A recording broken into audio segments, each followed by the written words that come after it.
I could seriously live on just bread. And today I'm going to show you how to make these tennis rolls. Tennis rolls are a Guyanese bread that has a unique flavor, and after many years I was able to get this recipe from my blogger buddy Cynthia Nelson. First you're going to start with warm water. To that you're going to add sugar and yeast and let that sit for about 10 minutes. Next, you're going to measure out your flour, and this is how you do it. You need to clear the top to make sure that it's exactly a cup. The reason why I'm sharing this technique is because sometimes I get emails from you guys stating that you don't know why the recipe did not work, and it's important to measure accurately. I know we don't always do that. Now I am zesting a lemon using my microplane, and this is one of the ingredients that gives tennis roll its unique flavor. Now I'm adding warm milk, melted butter, salt, sugar, the lemon zest that we zested earlier, and vanilla extract. I often get comments on where to find the recipe, and I always link it in the description box below. It's always the very first link. So if you want to make this recipe, the link will be below. The next step is to knead the dough for about 10 minutes, and I'm using my stand-up mixer with the dough hook. This makes this step so easy. Of course you can do this by hand, but you will need to knead in a little bit of flour because, as you can see, the dough is a bit sticky. Now I'm going to cover this with a cloth and place it in a warm place to rise until it's doubled for about 45 minutes to an hour. I like to place it on my stove.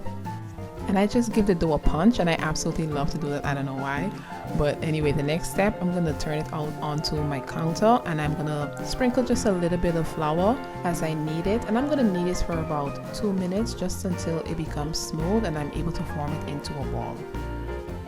I love making bread at home. Not so much so because of the process, but more so the result, because I absolutely love homemade bread. And if you've never made your own bread, it is quite a treat. It is so good. It's definitely better than anything that you will purchase at the supermarket.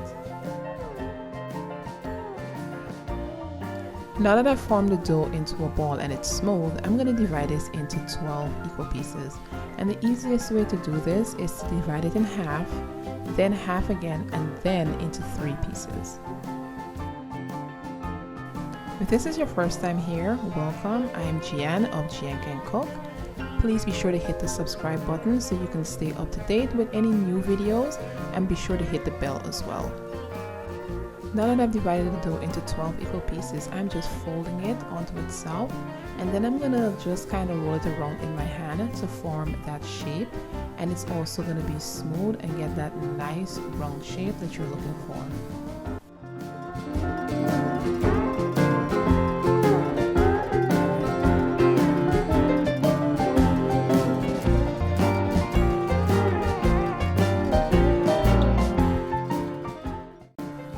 Once I've placed them all onto the baking pan, I am going to place this back onto my stove where it's warm and allow it to rise for a second time. And this time it's going to rise for about 35 minutes.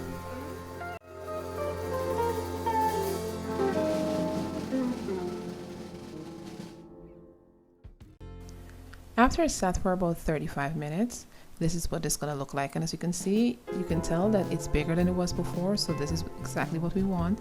I'm going to take that and place it into an oven preheated at 375 degrees and bake it for about 20 to 25 minutes until it's golden brown. Once I remove it from the oven, the first thing I'm going to do is to brush the tops with melted butter.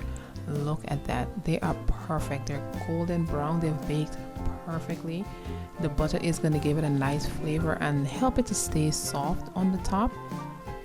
You guys, this is a treat. If you've never had tennis rolls before, you will enjoy this.